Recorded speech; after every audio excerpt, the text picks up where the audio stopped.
गतिविधि 1 आवश्यक सामग्री स्केल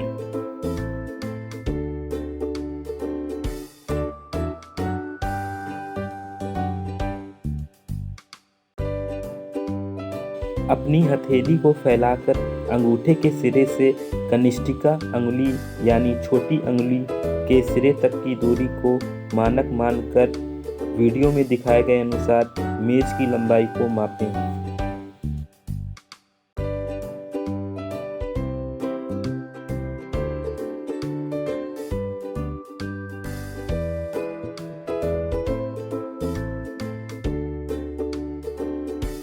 अब आप अपनी रीडिंग को प्रदर्शित की गई अंक तालिका में भरें। अब आप अपने जूतों को खोलकर सुरक्षित स्थान पर रख दें। जूतों को सुरक्षित स्थान पर रखने के बाद आप अपने पैरों से कमरे की लंबाई को मापें।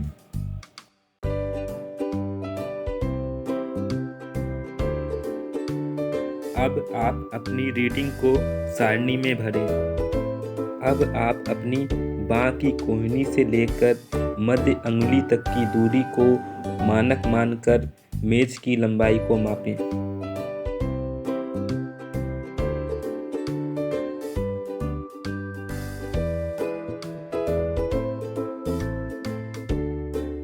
मेज को मापने के बाद अपनी रीडिंग को प्रदर्शित की गई सारणी में भरें। रीडिंग भरने के बाद में आप अपने दोनों हाथों को फैलाइए और हाथों को फैलाकर आप अपने क्लास की दीवार की लंबाई को मापें। प्राप्त हुई रीडिंग को सारणी में भरें। इस गतिविधि से हमने प्राचीन समय में लंबाई के मापन के लिए इस्तेमाल की जाने वाली विभिन्न विधियों को जाना। पहली विधि है हैंड स्पैन यानी बालिश्त। एक बालिश्त हथेली के अंगूठे के सिरे से कनिष्ठिका यानी छोटी अंगुली के सिरे तक की लंबाई को कहते हैं। वन हैंड स्पैन यानी एक बालिश्त लगभग 9 इंच के बराबर होता है और ये डिपेंड करता है कि आपके हथेली का आकार क्या है। अगली विधि है फुट। यह हमारे पैरों की एड़ी से लेकर अंगूठे तक की लंबाई को कहते हैं। यह प्राचीन समय में लगभग 11.1/42 इंचिस माना जाता था, जो आज के समय में बढ़ाकर मनुष्य के पैरों यानी फुट की औसतन लंबाई को 12 इंच कर दी गई है। अगली विधि फैदम है। जब हम अपनी दोनों बाहों को इस तरह से फैलाते हैं कि एक बाह की मध्य अंगुली से दूसरे बाह की मध्य अंगुली के बीच अधिकतम दूरी हो, तब हम इस दूरी को एक फैदम कहते हैं। एक फैदम लगभग 6 फीट माना जाता है। हालांकि यह अलग अलग मनुष्यों में अलग अलग हो सकता है। गतिविधि के दौरान आपने पाया होगा कि जब हम अपने शरीर के अंगों का मापन के लिए इस्तेमाल करते हैं तो हमें एक निश्चित माप नहीं मिलता। इसमें कुछ विभिन्नताएं आ जाती हैं, जिसका मुख्य कारण है शारीरिक विभिन्नताएं।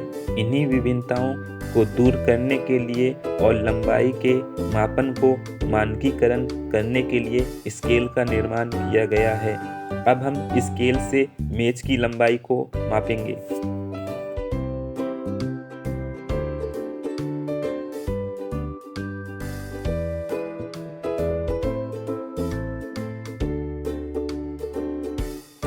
प्राप्त हुई रीडिंग को सारणी में भरें और इन रीडिंग की आपस में तुलना करें।